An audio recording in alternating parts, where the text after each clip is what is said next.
So far, we learned about how you can implement the various basic operations on simply linked list.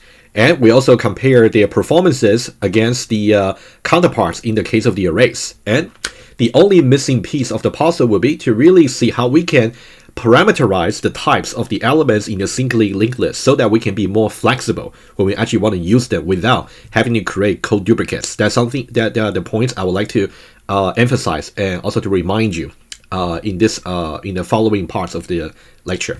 And to begin with, I would like to re-emphasize again, it will be very important for you to really review the background study on the generics in Java, because this is assumed that you learn about the basics of using generics in general in your earlier advanced OOP course, right? That's something I already emphasized about 2 or 3 weeks ago, and you definitely should really do the case study, and this background will be assessed later in your future tests or exam, right? You definitely want to study the background and also reach out to me for questions if you got any, right?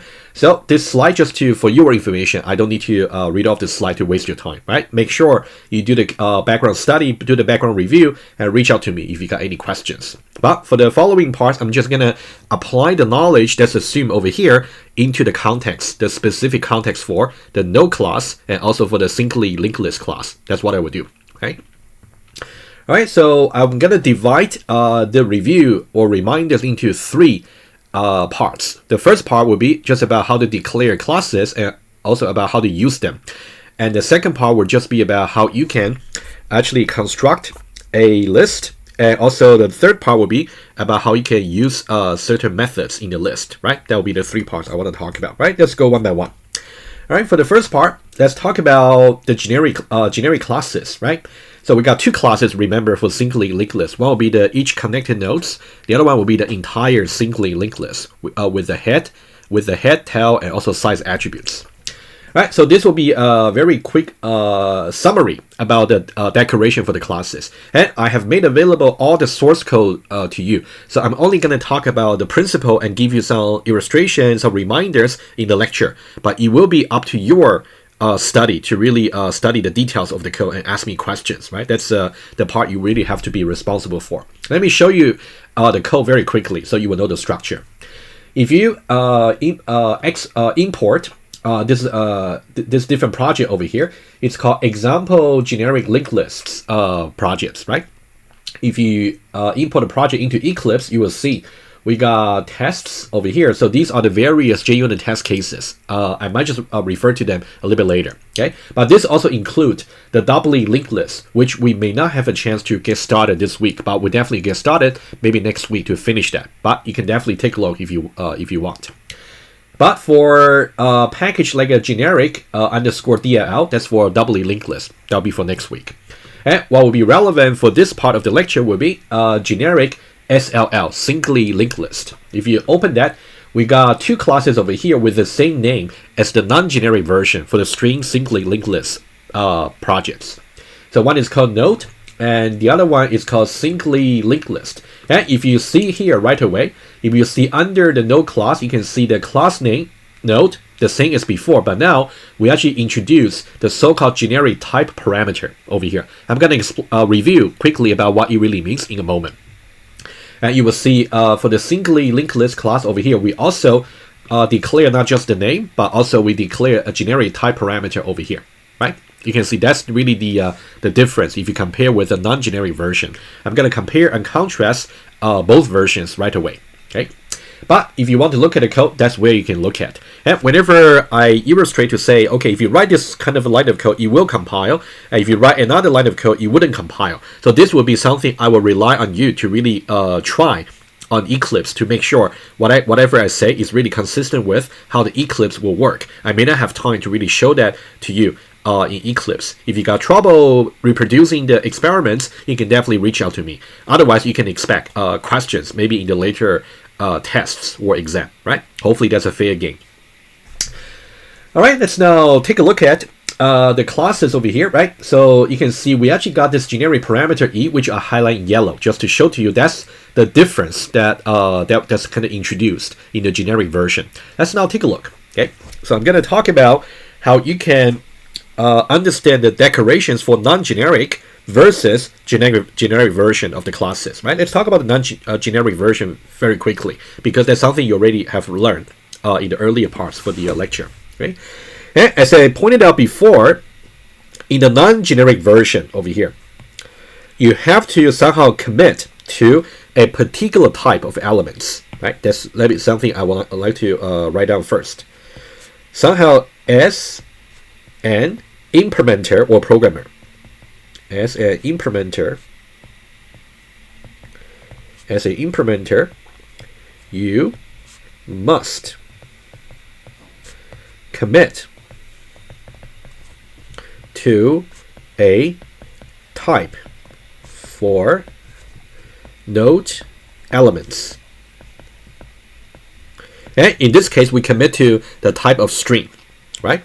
Over here. So we have to, you must commit to a type for node elements. That's really the key about the non-generic version. Let me highlight about the commitments. And you can see here we say every node stores a string only, right? You can see we got a string over here, and accordingly, every time you want to do something with the contents of the nodes, you have to use the string type only. You cannot say integer because the node does not store an integer. Accordingly, you can see we got a string over here when you first want to create some node objects, and also we got a string over here when you want to return the elements that's stored in a particular node. And also, whenever you want to set the element of a node to be a new elements, in that case, you have to supply a string objects as well, right?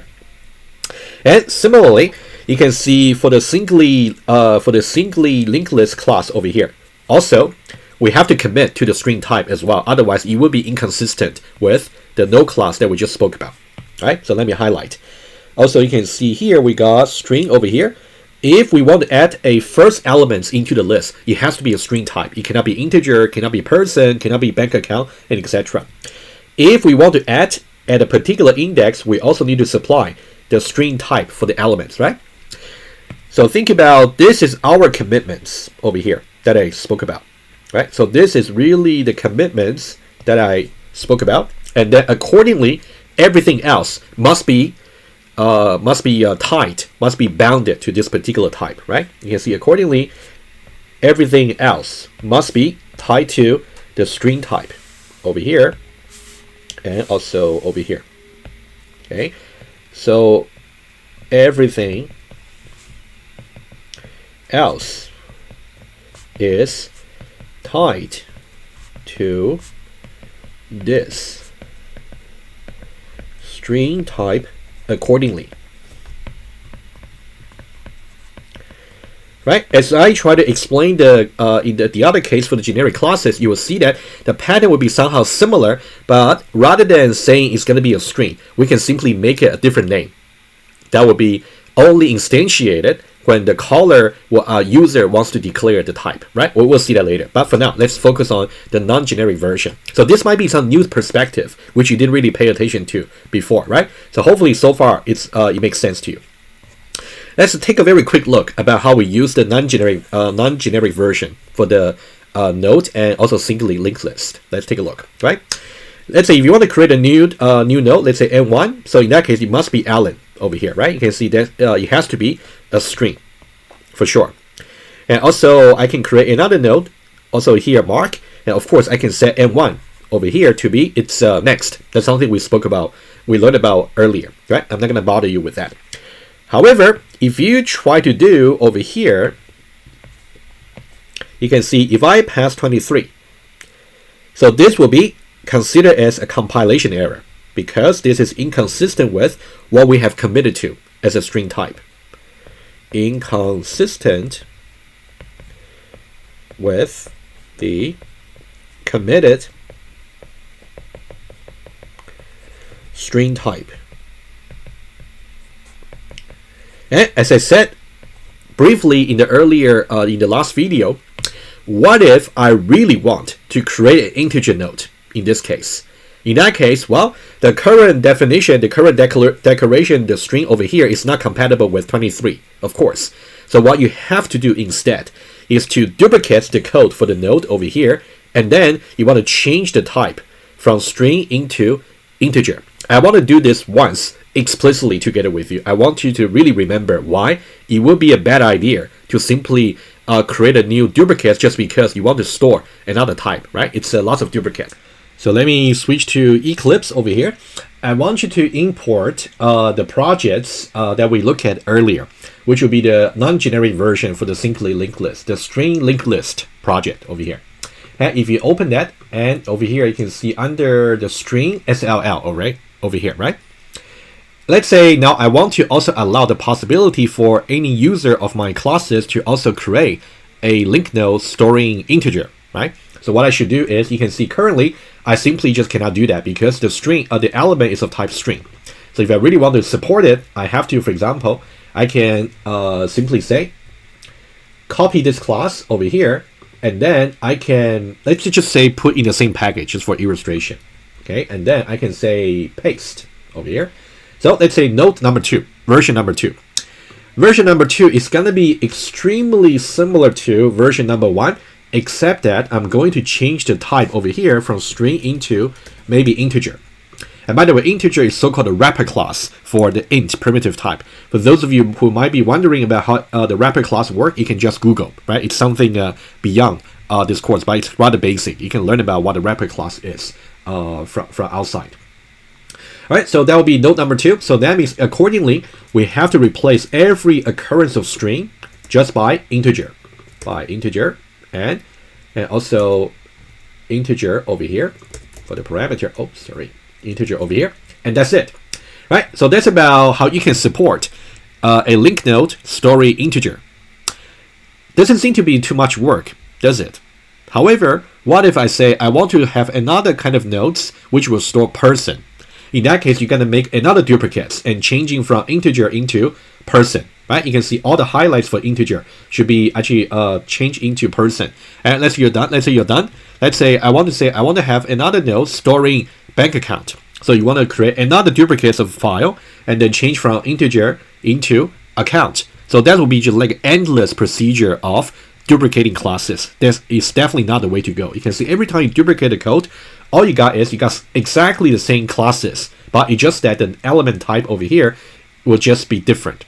That's not the way to go to really keep duplicating classes. There's a much more elegant solution to do this, which is called generics. That's something I'll review in a moment. But I'm hoping that doing this exercise explicitly with you, you will definitely see my point why we're using generics in Java, because we simply don't want to duplicate the class files every time we want to change the type of the elements for the linked node or the linked list. That's definitely not the way to go. All right, you can definitely do this exercise together with me, but I'm going to delete it, right? We don't need this class, right? Because we deserve a much more elegant solution, which will be specified under the generic version over here, which will be, we want to give a generic parameter at the class level. That's something I will illustrate in just a moment. All right, let me go back here.